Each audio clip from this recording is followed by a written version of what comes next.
Hi, parents. My name is Coach Munoz. Welcome to our virtual parents meeting. And for today's agenda, we have the following topics.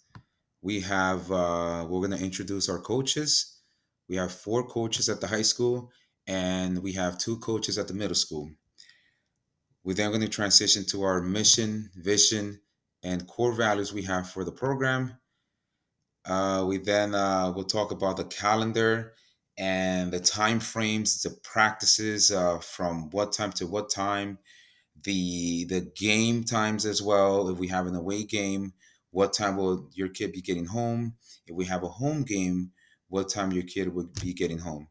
The team standards, what we have in place as far as the overall behavior and what we're going to tolerate. And then the last one is how to become a good sports parent. All right. So, welcome.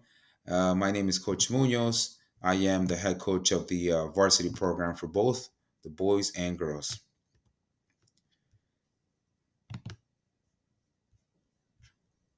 So, for the coaches, here, this is our team website. We'll talk about the levels of communication. And this time, we want to over communicate. And we're hoping by over communicating, we're all on the same page. So here, the coaches, you can find the coaches. This website will be posted on Google Classroom. Again, another form of communication. So this is me. Then we have Coach Jorgensen. He is a math teacher at the high school. He's also our freshman coach. We have Coach Der Carmen. He teaches at School 23. He's one of our varsity assistant coaches. Then we have Coach Rodrika Clayton. She is our coach for the JV program. Then Ms. Herbert, she coaches at the middle school. So a little bit about myself. I grew up in Passaic. I played volleyball and soccer. I have a daughter that's 16 years old. She's a junior in high school, and then I have a son that's 5 years old. And these are the colleges I attended and my experience. But I'm always learning every single season and every single day. So, as far as who we are as a program, this is who we are, right? Our mission at the volleyball program is to be committed to developing great student athletes who will carry themselves with exceptional excellence on and off the court. So, character development will be the pinnacle of the program. Student athletes will learn strategies to cope with real life situations. And in a nutshell, we are going to teach your kid the value of having a good character when you're on the court and when you're off the court. That's our mission statement. And we have strategies within our practice environment that's going to help your kid. Our vision of the program is to become a championship program and compete for league, counties, and state titles. So we also value competition. Our main focus, so every practice environment, we're going to be focusing on championship behaviors. So we'll talk about those behaviors. Hey, in order for you to be considered a champion, what are some things that you have to do on a day-to-day basis? And then, we'll give examples. For example, being committed, time management, that's a championship behavior, right? Being coachable, giving it your all. So those little behaviors creates a champion, and those behaviors, those examples are going to be established in a practice setting. We also have core values, what we value. Although we do want to compete and we want to win a state title, we also value academics. So the core values for this season is ABC. A being academics, B being be a great teammate. C is connection. So academics, how are we going to implement academics within our program? So every 2 weeks, they're going to get a sheet that all their teachers have to sign. And within that sheet, it's going to tell us what are they lacking in the classroom, what subject they need help in. There's certain Saturdays that we're not going to have practice, and we're going to focus on academics. Okay, so again, we value academics. It's our number one priority. So that's part of our core value. Then we have B, which means be a great teammate. There are certain players that are a little bit better than others. So we ask them, hey, you know that you're a little bit better. How can you be great? How can you be a great teammate? And that, again, the reason why we chose that core value is because it resonates in real life situation. We give them an example. So I work in the academy teaching phys ed. I also have a team of colleagues. So I have to be a great teammate and making sure that we're all on the same page.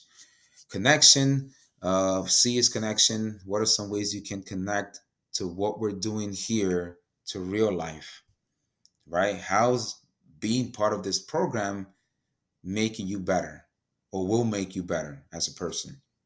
Then we have our practice philosophy, and we have the acronym FUN, which we're going to value in practice fundamentals, urgency, and then and non-negotiables. Right? It seems like a lot. It seems like how can we put this in place within the practice setting? But this is why we want you to understand that being committed to practice, being committed to the program, requires a lot of just effort on their end. And this is where we need your help, parents. There's a lot of great things we have in place, but we really need your help to help us to letting them know that this is important. It's gonna only help them because we have a plan. The next thing we're going to talk about is a contract. Everyone has signed the contract when before they got clear, and the contract is here, the Student Athlete Code of Conduct and Expectations. So this is from Passaic Athletics, right? Academic eligibility. If they made the team, that means that they're eligible, and academically they did it well. But again, they have to be consistent, and we're going to be responsible of checking their grades. We also have what we call the conduct violations and consequences. So, let's say, for example, I get an email from a teacher, and going back to our core values, right, that we want to develop good character skills, and I get an email from a teacher that's not a good email, right, that they misbehave in class. We'll talk about your with your kid. We'll come up with a strategy on ways how can we fix that, what are some things we can do for that not to happen. And what I do as a coach is we will come up with a plan, email the teacher apologizing about the situation, and ways that you're going to make a change.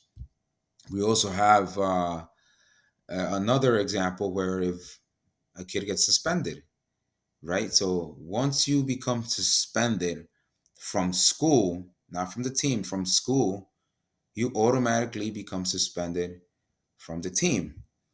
And then here we have the first offense, second offense, and third offense.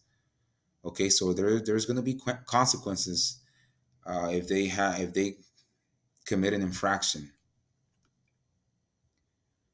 We also have we give them a jersey, we give them a practice shirt.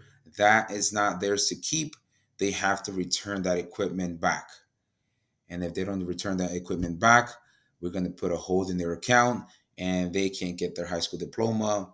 They can't get their Chromebooks. So just understand that, yes, they're going to get gear, but they have to bring it back.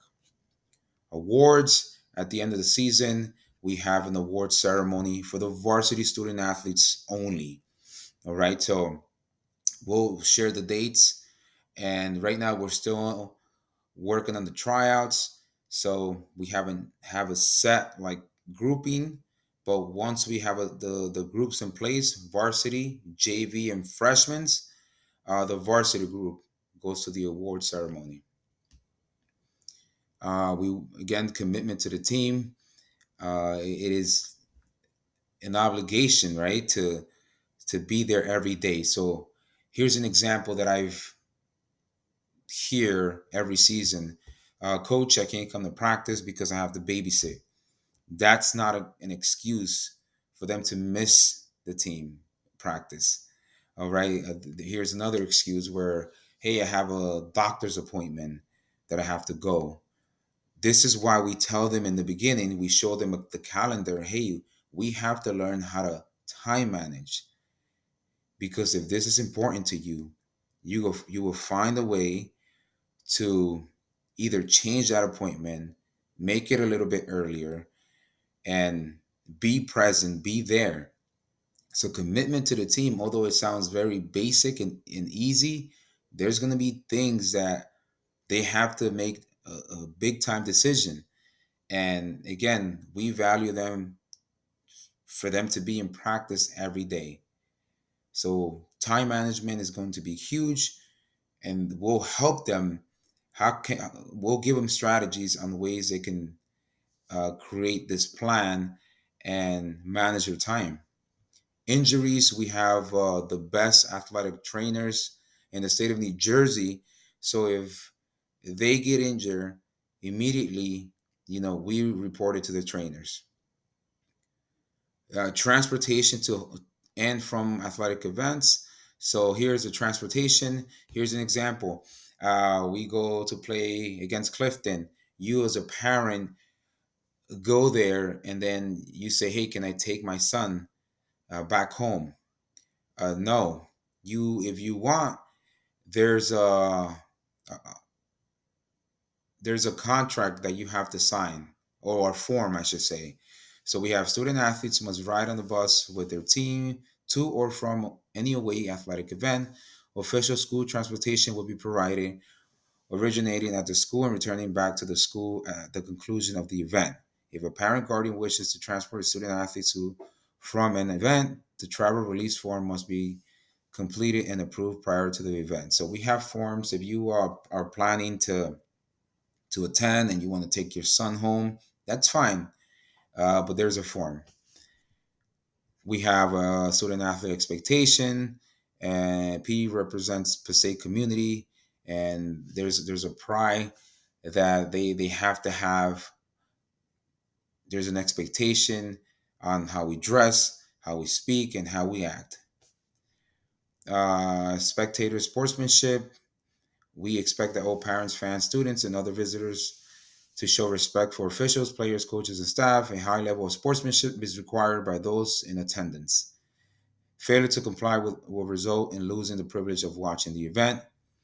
And this is our Passaic Athletics Code of Conduct and Expectations. If you have any questions, you can email me with any questions in regards to this.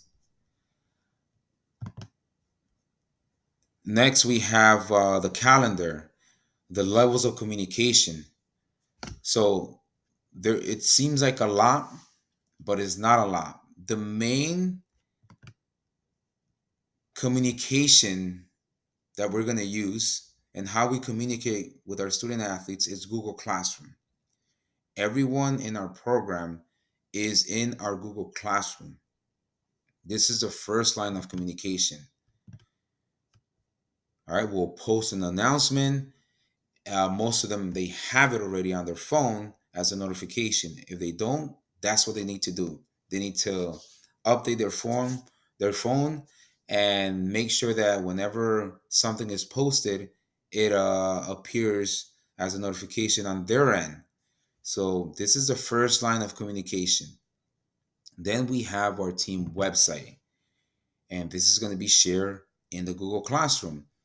And here, talking about communication, there's a lot of things that we have here in case they get lost.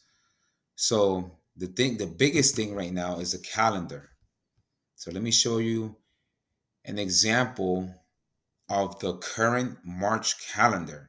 This is going to be updated daily because sometimes things happen. Sometimes we might have to switch our practice times. Sometimes there's testing in our gym and we have to switch practice location. But we'll let them know in advance. We'll put it here first. Then the other level of communication is remind. Okay, so all the players must be register on Remind. We'll send them the code. They have on their end, they have to accept it. So if they don't accept it on their phones, that's going to be on them. They are expected to be in this Remind. So three levels of communication. First is Google Classroom. Then we have the website. Then we have Remind. And then we also have our coaches. So within our coaches, they send out their message on Remind within their respective groups. So this way we're all on the same page. The last thing that I want is any mixed messages or any confusion. That's what I don't want. And that's why we're having this conversation now and this meeting now. So we're all on the same page. So let's look at the March schedule. So we had so the 16 we had tryouts. Um, then we had practice on Friday from 3:50 to 6:30. Then today is Saturday, so we're having practice today from 8 a.m. to 10:30 a.m. I don't know why this is not right. I have to change it. The typo error. So we had practice from 3:50 to 6 p.m. Well, that was tryouts. And then so Saturday, so today we'll have practice from 8 a.m. to 10:30 a.m. Then on Monday we'll have practice 3:50 to 6:15. So if your child walks to home, they depending on where you live in Passaic, they're gonna be getting home like 7 p.m. Right? They're gonna be getting home like 7:30 p.m. But 6:15 is that's when where it ends. So we have to clear the gym by 6:15. They're not gonna stay long. If they stay longer, I'll send a message out. All right. So parents, we're gonna have after this meeting, we're gonna have a form where you have to sign up for Remind as well. So this way we're both on the same page. Right? There's practice, practice. Then we have a scrimmage. Whenever we have a scrimmage, a game, a tournament, we don't know what time we come back. This is where we, again, lines of communication. When I have your Remind, I'll send out the message. Right? When I have your number, I'll send out, hey, parents, we just got back from Passaic and your child it's here and depending on where you live, what location you live in, they're going to be home at this time. So games, we don't know what time it ends. Practice, we do. We have control over practice. And then Friday we'll have practice, right? And then Saturday here, remember our core value. One of our core value is academics. So this on this Saturday we won't have practice, and your kid has to complete a form at home that they worked on a specific subject. So, for example, the form would be, write your name, the date, and then the subjects. You're going to check off the subjects you worked on today for those 3 hours. And then we'll add, do you need any help? If so, what do you need help in?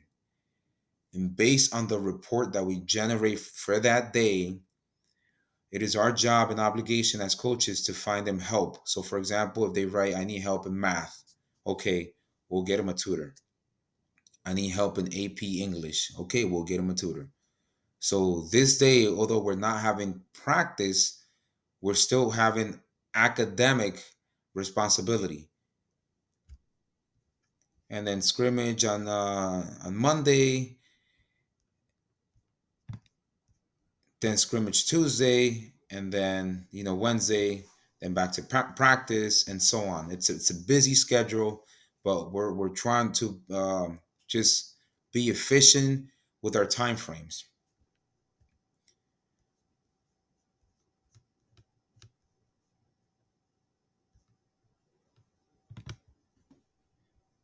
Okay, so again, just making sure we're communicating.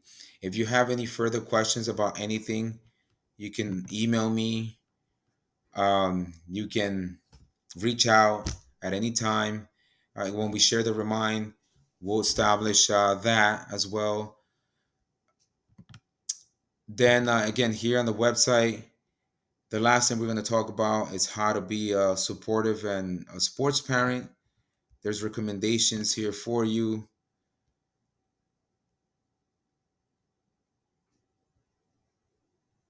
Parents info, and then we have the benefits of joining a team sport. Here's a read, and then towards the bottom of this section here, there's certifications on how to be a sports parent. Hey, I'm learning how to be a sports parent now, and it's not easy because I say to myself, my come on, like let's go. You could do better, right? I have this high expectation for my son. He's only 5, but I'm still learning how to be a sports parent. Yet, although I'm a coach, it's not easy. I really get competitive. My daughter didn't play sports. She doesn't like sports, so I got saved by the bell on that, and but we're in a nutshell, we're here to help you. We're here to help your son. We're here for the program. We have a plan, and if your kid sticks with the process, good things are gonna happen. Okay, thank you very much, and we'll keep in touch.